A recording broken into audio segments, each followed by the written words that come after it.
કે કોલસો અને હીરો બે સગા ભાઈઓ છે. Coal and diamond are real brothers, rather they are twins. એ જોડિયા છે. કારણ કે કોલસો પણ કાર્બન એટમ છે, હીરો પણ કાર્બન એટમ છે. કોલસો 100% કાર્બન છે, ડાયમંડ પણ 100% કાર્બન છે. બંનેમાં સત્વ અને તત્વ એક છે, છતાં બંનેની કિંમતમાં, મૂલ્યમાં આસમાન જમીનનો ફેર છે. એક નાનો હીરો હોય એમાંથી ટ્રક ભરીને કોલસો આવે. આ કિંમતમાં ફેર કેમ પડી ગયો? The one principal reason of this difference between coal and diamond, કે જ્યારે કાર્બન એટમ છે હેફેઝાર્ડ ગોઠવાય, કોઈ નિયંત્રણ વગર, કોઈ સંયોજન વગર, કોઈ વ્યવસ્થા વગરનું મળવું, ભેગું થવું, આડેધડ જે શબ્દ આપણે વાપરીએ છીએ એવી રીતે કાર્બન એટમ્સ ભેગા થાય એટલે કોલસો બની જાય. એના એ જ કાર્બન એટમ્સ હેક્ઝાગોનલ સ્ટ્રક્ચરે ગોઠવાય, જે આપણે બેન્ઝીન રિંગ ભણ્યા કેમિસ્ટ્રીમાં. એ બેન્ઝીન રિંગ સ્ટ્રક્ચરે ગોઠવાય એટલે એના એ જ કાર્બન એટમ, એની ફાઇનલ પ્રોડક્ટ એ ગ્રેફાઇટ બની જાય, લેડ, જેને આપણે કેમિસ્ટ્રી નેમ પીબી આપીએ છીએ, જે આપણે પેન્સિલ લખીએ છીએ ને એ ગ્રેફાઇટ બને. એટલે કે એની કિંમત થોડી વધી. કેમ? થોડુંક ફોર્મેશન થયું. જે શબ્દ આપણે ઘર કરીને જવાનો છે. હેફેઝાર્ડ સ્ટ્રક્ચરમાંથી બેન્ઝીન રિંગના સ્ટ્રક્ચરમાં, હેક્ઝાગોનલ સ્ટ્રક્ચરમાં ગોઠવાણું ફોર્મેશન થયું એટલે એની કિંમત, એનું મૂલ્ય એ થોડું વધી ગયું. એના એ જ કાર્બન એટમ ટેટ્રાહેડ્રલ સ્ટ્રક્ચરે ગોઠવાય એટલે ફાઇનલ પ્રોડક્ટ ડાયમંડ બની જાય.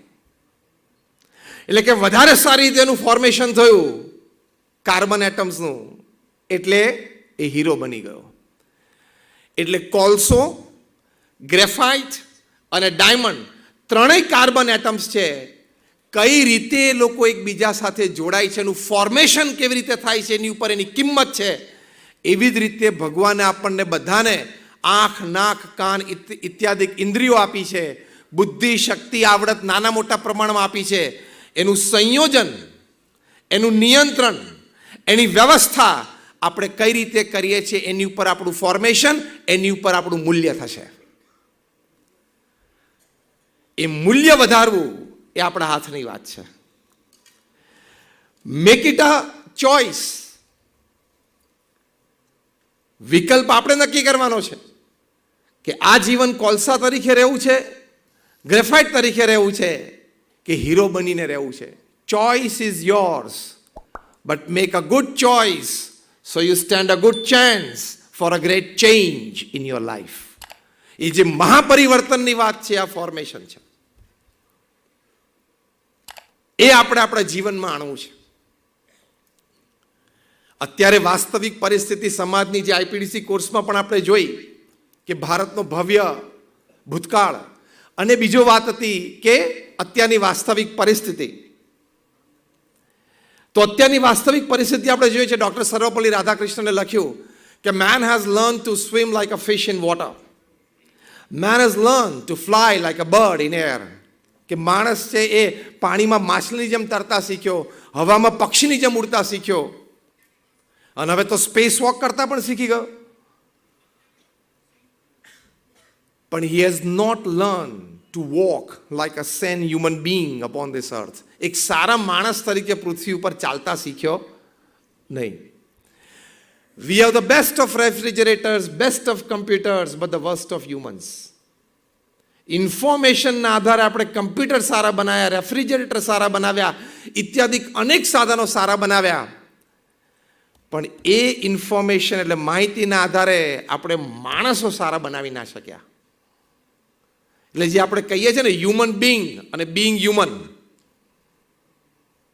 દરેક હ્યુમન બિંગે આ કરવાનું છે, બિંગ હ્યુમન. તો આપણને આપણા જીવનમાં સંતોષ રહે. અંત સમયે આપણને આપણી છાતી ઉપર હાથ મૂકીને કહી શકીએ કે યસ આઈ લીવ્ડ માય લાઈફ. એવું જીવન જીવવું છે. એની માટે આ ફોર્મેશનની જરૂર છે. તમને આશ્ચર્ય થશે, અત્યારે તો એજ ઓફ ઇન્ફોર્મેશન છે. ઇન્ટરનેટ છે એ ઇન્ફોર્મેશન એક્સપ્રેસ હાઈવે છે. જે માહિતી આપણે જ્યારે જોતી હોય ત્યારે આપણને પ્રાપ્ત થઈ શકે છે. Everything is just a switch અવે. આપણા મોબાઈલમાં, સ્માર્ટફોનમાં ઇન્ટરનેટ કનેક્શન હોય એટલે આખી દુનિયા ફક્ત એક સ્વિચ અવે છે. તમે કોઈ પણ વસ્તુ જોઈ શકો છો, સાંભળી શકો છો, માહિતી મેળવી શકો છો. આ ઇન્ફોર્મેશન એજમાં આટલી બધી માહિતી આપણી પાસે છે, પણ એ માહિતીમાંથી આપણે ફોર્મેશન ન કરી શક્યા. એની વાસ્તવિક પરિસ્થિતિ સમાજની અત્યારે તમને આશ્ચર્ય થશે. For every person upon this earth there are 2 bullets.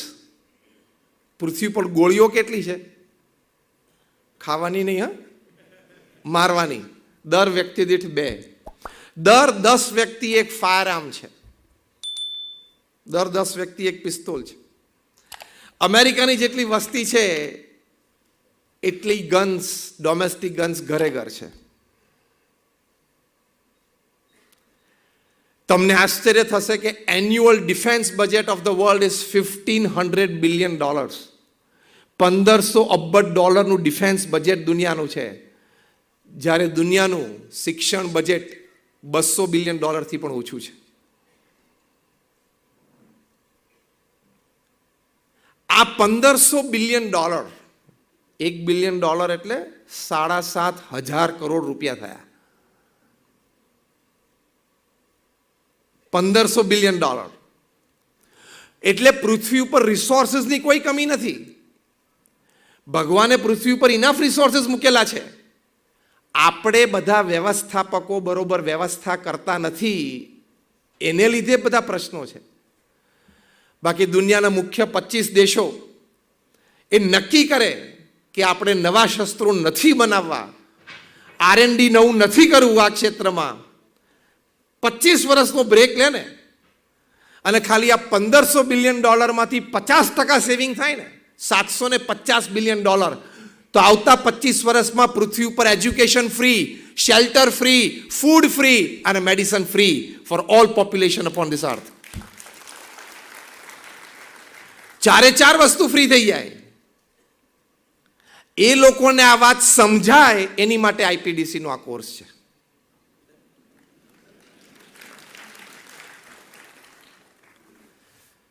કારણ કે એવું કહેવાય છે કે યુનાઇટેડ નેશન્સની પીસ સમિટમાં પણ જે પ્રતિનિધિઓ જાય છે એ અંદર હોલમાં જતા પહેલા એનો છેલ્લો ફોન કોલ એક આર્મ્સ ડીલ હોય છે.